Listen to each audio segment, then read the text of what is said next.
So America కూడా అణు ఆయుధాలను తయారు చేసే దేశాల మీద కన్నేసి ఉంచుతుంది. ఈ మిడిల్ ఈస్ట్ కంట్రీలలో ఇరాన్ ఆధిపత్యం ఎక్కువగా ఉండాలి, మేము చెప్పినట్టు వినాలని చెప్పి ఇరాన్ ఒక ఈగో. ఈ పాలస్తీనాలో ఇస్లాం దేశం, ఇజ్రాయెల్ యూదుల దేశం.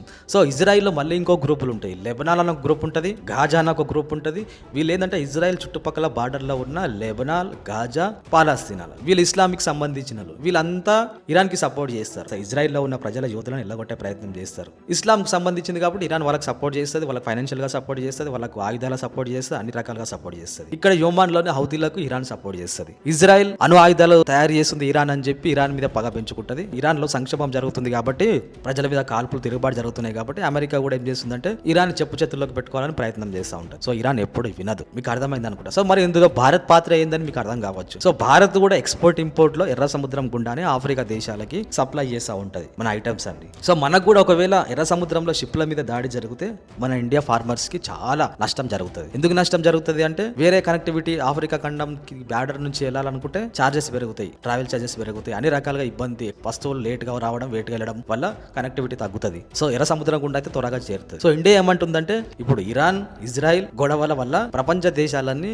ఇబ్బందుల్లో పడుతున్నాయి. మరి హౌతీలు ఎందుకు దాడి చేస్తారు అంటే ఎర్ర సముద్రంలో అలర్ట్ చేస్తే ఇక్కడ ఇజ్రాయెల్ ఇరాన్ మీద దాడి చేయదు. సో ఇరాన్ వీళ్ళకి సపోర్ట్ చేస్తుంది అన్ని రకాలుగా. సో అమెరికా ఎక్స్పోర్ట్స్ ఇంపోర్ట్స్ కూడా ఎర్ర సముద్రం గుండానే జరుగుతాయి. సో ఇప్పుడు ప్రపంచ వార్ జరగబోతుందా? ఎర్ర సముద్రం గుండా ఎక్స్పోర్ట్ ఇంపోర్ట్ కి హౌతీలు ఇబ్బంది పెడితే ప్రపంచ దేశాలన్నీ అలర్ట్ గా ఉంటాయి, వాళ్ళ ప్రపంచాలు ఆర్థికంగా ఇబ్బందులు పడకుండా ఉంటాయి. ఇరాన్ కూడా వాళ్ళ పనులు వాళ్ళు చేసుకోగలుగుతాయి. ఇరాన్ మీద ఏ దేశం ఆధిపత్యం చెలాయించడానికి ముందుకు రారు అనొక ఉద్దేశంతో ఈ హౌతీలు అయితేనేమి, ఈ పాలస్తీనా అయితే గాజా సంబంధించిన వాళ్ళు, లెబనాన్ వంటి వాళ్ళు ఇలా ఇబ్బందులు పెడతా ఉన్నారు వీళ్ళు ఇరాన్ ఇచ్చే ఫండ్స్ తోటి. మీకు అర్థమైపోయింది అనుకుంటా. అమెరికా కూడా ఏం చేస్తుందంటే అమెరికా ఇజ్రాయెల్ మిత్ర దేశాలు. ఇజ్రాయెల్ లో ఉన్న ప్రజలు దాదాపుగా అమెరికాలో కూడా చాలా మంది ఉంటారు. అమెరికా ప్రెసిడెంట్ అవ్వడానికి యూదుల సపోర్ట్ ఖచ్చితంగా కావాలి. ఎందుకంటే వాళ్ళు 50% ఉంటారు. వాళ్ళ ఓట్ల కోసమైనా అమెరికా ఇజ్రాయెల్ కి సపోర్ట్ చేయాలి. ఇంకోటి ఏంటంటే వాళ్ళ డిఫెన్స్ సిస్టమ్ లో కూడా ఎక్స్పోర్ట్ ఇంపోర్ట్ విషయంలో మంచి లాభదాయకమైన దేశం ఏదో ఉందంటే అమెరికా ఇజ్రాయెల్ కి. మనకి ఇరాన్ తో కూడా మంచి సంబంధాలు ఉన్నాయి. మన దేశంలో పండించే రైస్, బాస్మతి రైస్ ఇరాన్ కి సప్లై అవుతుంది. సో మన ఫార్మర్స్ కి మంచి ఆదాయం వచ్చే దేశం ఏదంటే ఇరాన్ మాత్రమే.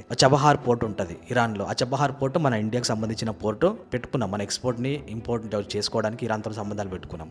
సో ఇజ్రాయెల్ ఇరాన్ మధ్య ఉన్న వార్ వల్ల ప్రపంచ దేశాలన్నీ ప్రమాదంలో పడుతున్నాయి. దీన్ని హౌతీలో అవకాశంగా తీసుకొని దాడులు చేస్తూ ఉన్నారు. సో మీకు అర్థమైంది అనుకుంటా. ప్రపంచం మూడో యుద్ధం జరిగితే ఎర్ర సముద్రం గుండా వాణిజ్యం ఆగిపోతుంది, ప్రపంచంలో ఉన్న దేశాలన్నీ ఆర్థిక సంక్షోభంలో కొరుక్కుపోతాయి. సో యుద్ధం జరగదు, ప్రజల్లో ముఖ్యం అనుకుంటే యుద్ధం జరగదు. ప్రపంచ దేశాల మీద ఆధిపత్యం చెలాయిద్దాం అనుకుంటే, ప్రజలు మాకు ముఖ్యం కాదు అనుకుంటే ఈగోకు పోతే యుద్ధం జరుగుతుంది. హౌతీలో అవకాశంగా తీసుకొని ఎర్ర సముద్రం ఉండే షిప్ల మీద దాడులు చేస్తూ ఉంటారు. అర్థమైంది అనుకుంటా మీకు.